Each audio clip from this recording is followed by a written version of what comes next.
I like the food in Japan, but it got old too. You know, it was different. It was good, but it was different. I remember the first meal I had in Japan. It was up in the northeastern corner of Japan, near Niigata. It's borders the Japan Sea between China and Japan. It's along the coast. A beautiful place up there. We were driving. They were showing me the countryside, and we went up on top of this knoll along the seashore, and there was a a lighthouse there, and a restaurant, and it was lunchtime, so they took me in. They were very gracious hosts, and I didn't. My word was their command, that's for sure. But but we went into the restaurant, and of course the menu was all in Japanese. It was too far out of the run of things in order to bother printing it in English because of the few visitors in that region. But anyway, they asked me what I wanted, and of course I had no idea what I was looking at. So I just told them to order whatever they ordered for me, and I'd eat it. And so eventually the waitress came out with this huge platter, and it had a long octopus tentacle laying on it, maybe 2, 3 feet long, something like that. And the buds on the tentacle had been cut off and stuffed inside the tentacle itself, which was a round tapering tube with all these little suction buds on it that, as I said, had been stuffed inside. And then it was chopped in pieces a couple inches long, and it was all laid together in a very artistic manner. And the Japanese are great for artistic touches to their food and things. They try to make it a little ceremony, I guess. But anyway, the other guys and I each took a piece on our plate, and I I watched them. I didn't know how they were going to eat it. They just picked it up and started to eat it like an apple. And I'll never forget. I put that thing in my mouth and I tried to bite down on it, and I swear that that thing had powerful springs inside of it because I couldn't bite through it. And I swear I could have chewed the tires off my car easier than I could have eaten that thing. And I have false teeth, but I have some. Almost all my teeth are false, except for some lower front ones that I use as a weapon to cut through hard things. But there was no way my jaw muscles had enough power to slice off a piece of that stuff. I could not literally eat it. And they looked at me, and I just gave a sign of surrender, and they understood. So they immediately called the waitress and ordered me something more soft on my round-eyed livelihood or lifestyle. But and another time, the first time I was over there, I went to Niigata, which is uh, about 300 miles roughly north of Tokyo, northwest of Tokyo, along the coast. And it was an old town, and it hadn't been destroyed like the other cities in Japan. In fact, the last air raid on Japan in 1945, of August 1945, was on Niigata, and the harbor got the blows from what bombs were dropped, but the city itself was untouched, and so it still retains the ancient Japanese architecture and narrow streets and so forth. But anyway, we were walking along the street there, and he asked me if I was hungry. It was about in the late afternoon, and so I told him, yes, I was. Start over with that. The first time I went to Niigata, which is on the northwest corner of Japan, along the Sea of Japan, I realized that the city was different than Tokyo in its architecture and so forth. and I found that Niigata was one of the few cities that hadn't been bombed during the war, except for the last air raid on Japan in August 1945, when our bombers dropped some. Our bombers made the last run and bombed the harbor there, but they didn't bomb the city, and so minimal damage was done to the city itself, and it retained all its ancient architecture and pre-war street widths and so forth. So it was pretty interesting. But as we walked along the street, he asked me if I wanted something to eat. So we went into this restaurant, which is a narrow, went through this opening that was covered, or we went through an opening from the sidewalk that was blocked by strings of tiny glass beads that formed a curtain instead of a door. So we passed through that into this little restaurant. It wasn't very wide, maybe 15 feet wide or so, and it had a bar along one side where you sat at the bar and ate. So my interpreter, he's a young fellow, maybe 30 years old, spoke really good English, and he asked me if what I wanted to eat, and I told him to just order something, and he asked me if I'd ever had sushi, and I'd never heard of the word sushi before that. So I told him yes, and I've been game to try most anything. But anyway, he ordered whatever number of sushi that he ordered. He told the clerk to make us a large dish of sushi. So the clerk went in the back room and came out with a fish about 18, 20 inches long, nice big fish. It was alive and wiggling, and he had it by the tail, and he came out and he slapped it down on the chopping block there, and that poor fish never knew what happened to it before it was being served. It took him just minutes to bisect that fish and make sushi, which is a round compact piece of sticky rice that's grown in Japan and wrapped with a piece of seaweed, and then the fish meat itself is laid on top of it and pressed into the rice. And then that's served on a plate, and along with that is a mixture of wasabi, which is a green horseradish, pulverized green horseradish, along with some soy sauce.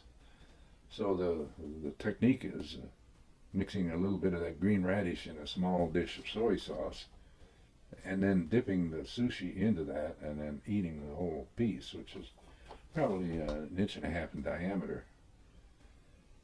So I watched my interpreter go through the procedure, which I immediately followed, and I was amazed at how delicious that was.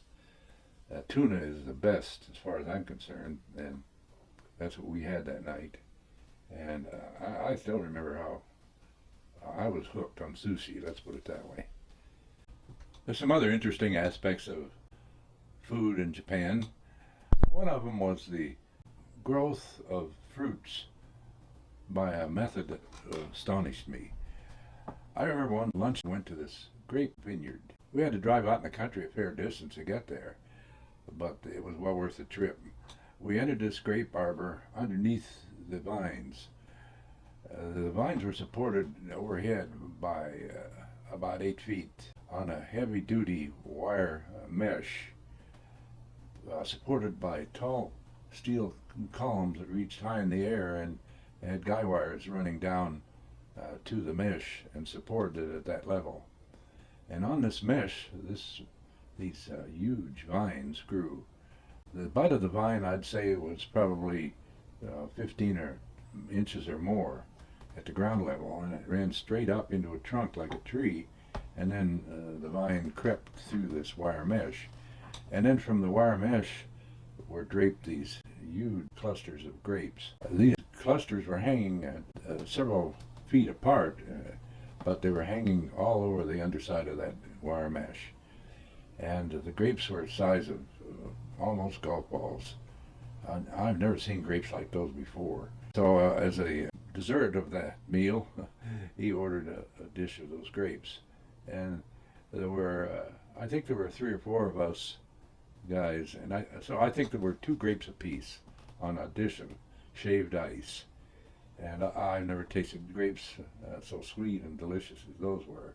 They get that by plucking all the intermediate grapes between specified clusters. In other words, they severely pruned the output of that vine and concentrated all the vine's energy into a very limited number of clusters. I was so enthusiastic about the flavor of it that he bought me a box, a whole cluster of those grapes in a box. And the box was printed in life-size colors of the grapes. And I don't know what that bundle cost, but it must have been, well, maybe $50 or more. I couldn't take them home, so I am delighted in making sure that none of those went to waste over the next few days. But there were also other farmers that did likewise with their crops. I remember going to one peach orchard. There were hundreds of peach trees growing, and each peach tree was clustered with hundreds of, it looked like wax paper bags, transparent enough so that you could see the fruit through the skin of the bag, but certainly filtered the sunlight and kept the bugs away. And all the excess fruit was then removed. So the tree only produced a very limited amount of fruit, but the fruit individually was kept away from bugs, and of course no chemicals were sprayed on it, and it was a premium piece of fruit, to say the least. They did that with melons too. Honeydew melons are not my favorite fruit or vegetable or whatever it may be, but the melons that grew on the vines that had been pruned down to one melon produced a melon that was sugar sweet. We had those for dessert one day, and again they were served on a shaved pile of ice, and the melon slices were paper thin, but oh gosh, talk about delicious. Later I went to the grocery stores, as I did periodically when I had time. I enjoyed roaming through the various stores, especially in Niigata, where the original stores were still existing. In Tokyo, the stores were modernized and still interesting, but the ones in Niigata that retained the pre-war ambience were, to me, more interesting. And so I took advantage of any spare time I had to wander through the stores. And in one of the grocery stores that I went to, I saw these melons, and remember, this is 1979 or 80, in that time frame. So the dollar had a lot more value then than it does today. But nevertheless, those melons in those days were $10 a piece. And I'm sure that the people that had the money to buy those enjoyed them. I liked the pork chops that they served in restaurants. I don't know what kind of a crust that they had on them, but it was an orange-colored coating and fried. But the flavor of them was really unique and delicious. I liked the corn soup too. My hotel had corn soup at the lowest price I found, which was about $10 a bowl. But it was thick, and there was a lot of it too. It was a large bowl, so it sufficed for lunchtime for me. But the flavor of it was unique and good. I don't know what spices they used, but it was a good combination. The other unique food that I can think of at the moment in Japan is Kobe beef. This is meat harvested from cows that are not permitted to walk around the fields or do any physical exercise. In fact, they're supported from straps that come from the ceiling down underneath them and keep the weight of their body from their beef producing parts so that the meat is as tender as possible with the least amount of exercise per animal. And it's served raw in very paper thin slices.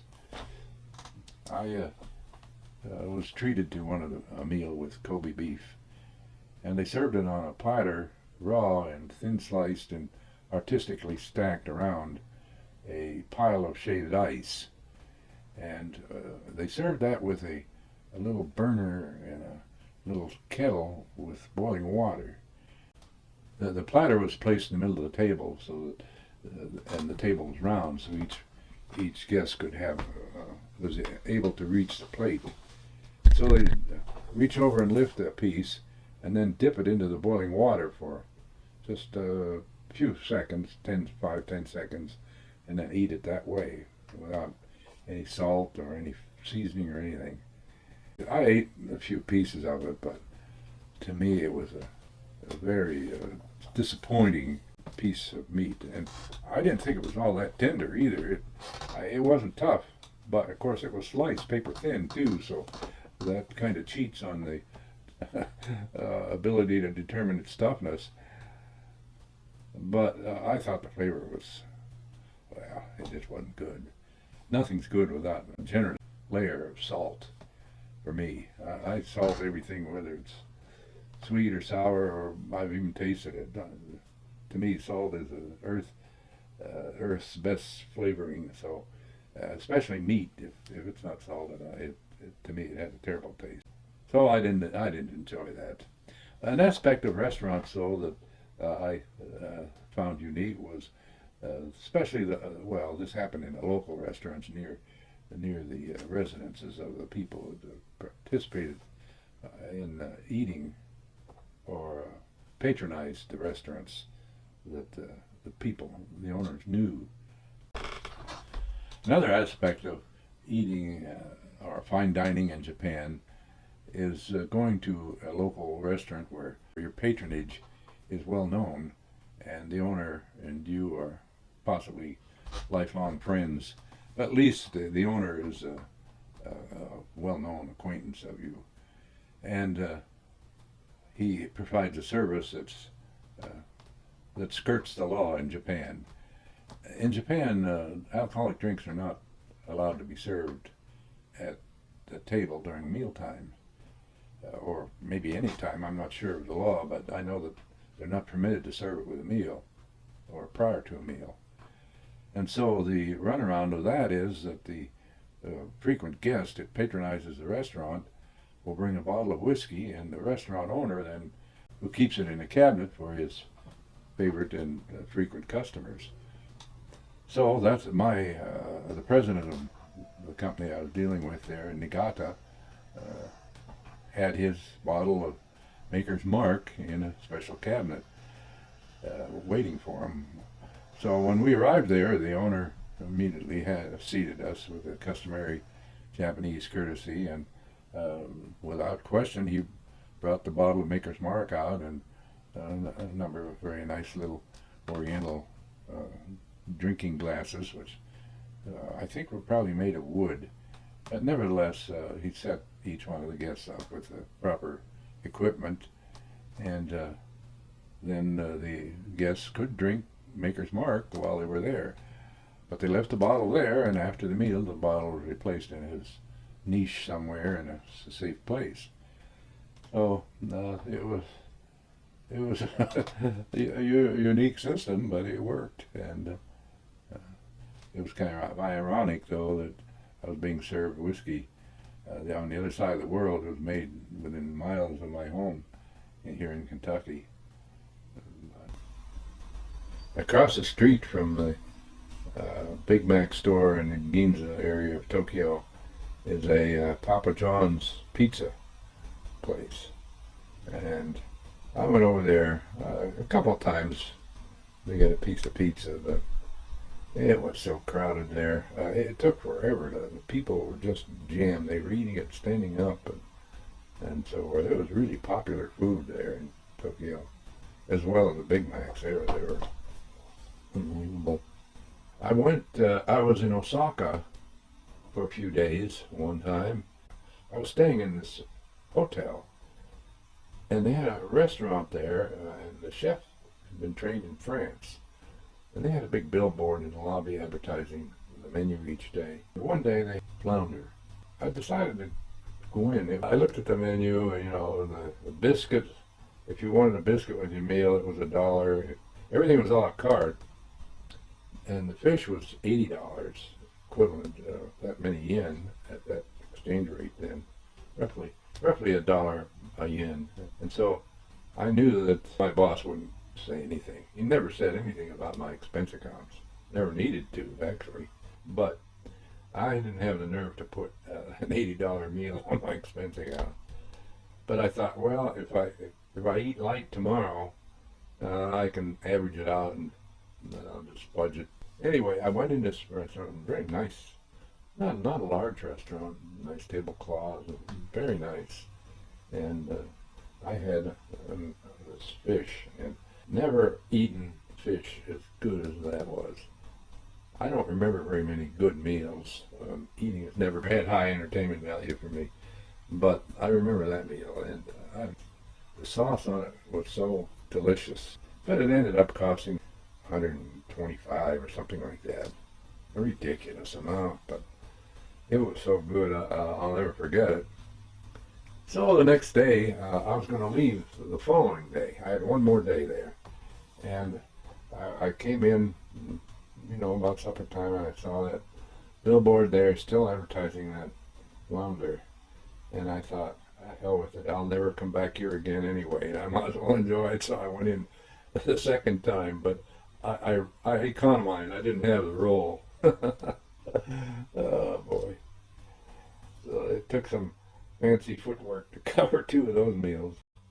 In my numerous trips to Japan, certainly more than 2 dozen, I traveled either through 3 intermediate places. One was Anchorage, Alaska, one was Seattle, and the other one was Honolulu. Generally it was Anchorage, though. But one time I was in Japan, and I was coming back through Anchorage. We were told that we couldn't land at the international airport because of the weather, but we were going to be diverted to Elmendorf Air Force Base, which was on the other side of Anchorage, about 20 miles. And we were going to land there because of an ice fog that had formed, and the air traffic controllers weren't able to direct us accurately enough to the landing strips. Whereas at Elmendorf Air Force Base, where they had B-52s ready to go to respond to a Russian attack, they had the runways lined with natural gas pipes along each side of the runway, and these could be ignited and burn off the fog and permit visible landing. And so that's what we did. We were diverted to the Air Force Base, and as we came in, the pipelines along the runway were ignited and flames leaped up and immediately cleared a path through the ice fog. The ice fog there was formed by a precise combination of temperature and humidity that allowed fog to rise, but it froze as it rose and created this incredibly beautiful trillions of ice crystals that floated in the air. And as soon as we touched ground, the gas went off before we touched ground. Obviously, there weren't any flames when we landed, but the ice fog immediately closed back as we came to a stop. And we were out in the middle of this landing strip, and no way to get off the airplane because Elmendorf did not have any landing steps to disembark passengers from an airplane that was 20 feet above the ground. And so we had to remain out on the landing strip until they drove a pickup truck to the Anchorage airport, which was about 20 miles, and tow back a landing ladder, for us to disembark. And this took about, as I remember, it took about 3 hours for that truck to get back with its ladder. And in the meantime, I was in first class, of course. I asked the steward to open the door of the airplane while we were waiting, and she did that. And the light from the airport office off in a considerable distance made a backlight for the fog, and the sight was incredibly unforgettable. It seemed that the air was just full of millions billions of diamonds flashing. Uh, it was really an amazing meteorological phenomenon, in my opinion. Buses came out, disembarked, and we had to be transported over to the customs agent at the international airport and processed through customs, and then transported to hotels around Anchorage, and we left the next afternoon. So it was a little delay in the trip, but it was certainly well worth it, in my opinion. On one of my trips to Japan, I decided to lay over in Anchorage for a day or two and see the damage from the earthquake that had happened just a few years before that. They had a 7 point something earthquake that essentially destroyed Anchorage.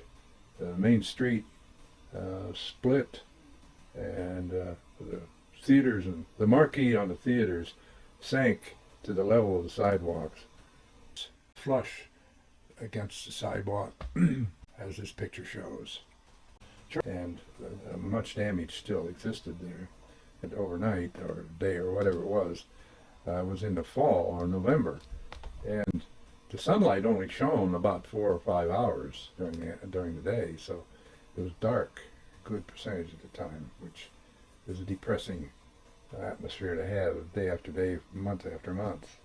One day there at lunchtime, I was sitting in a restaurant called the Copper Kettle, and they served only soups. They had 3 kinds of soup that they made the day before and left it marinate overnight for sale the next day. It was very, very premium soup, very delicious. I heard this rumble, and it sounded like a large semi-truck passing.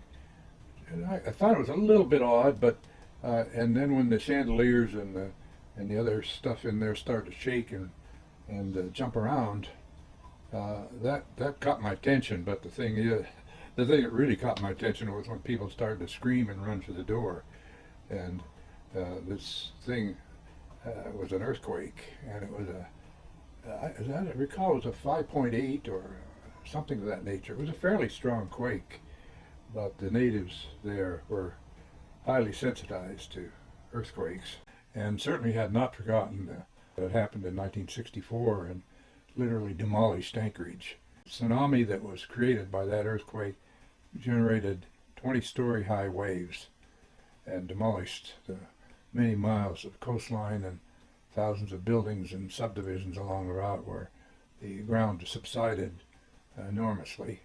And then I walked through this town and took some pictures, and I realized then that my plans back in 1947 to come to Anchorage, their impossibility at the time, was a blessing in disguise.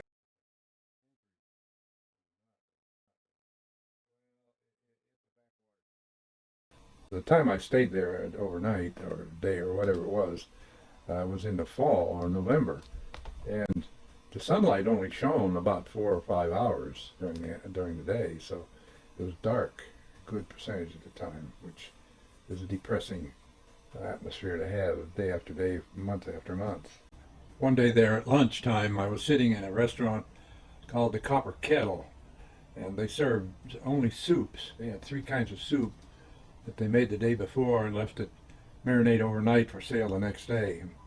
It was very, very premium soup, very delicious. I heard this rumble, and it sounded like a large semi-truck passing.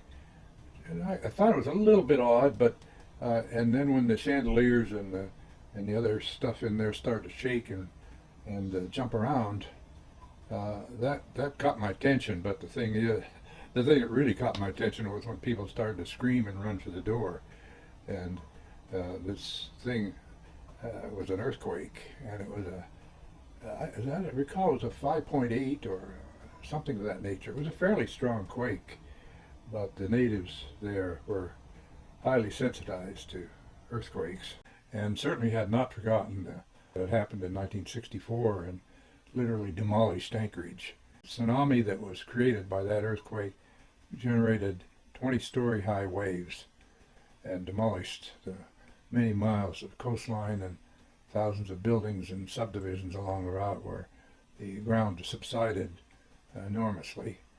Early and I had an opportunity to return the favor that we received at the house of Mr. Matsui in Japan when Mr. Ogawa and one of the translators came to this country and visited us at Dawson Springs. First time it was in the summer of 1980, and they made a return trip in December of 1980. So they were enthused about the country and had a difficult time grasping the size of our country and the distance between cities and places.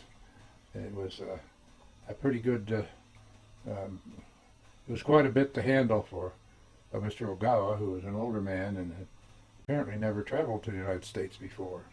We'll end this one here and we'll go to the next one for more Japanese fun and games.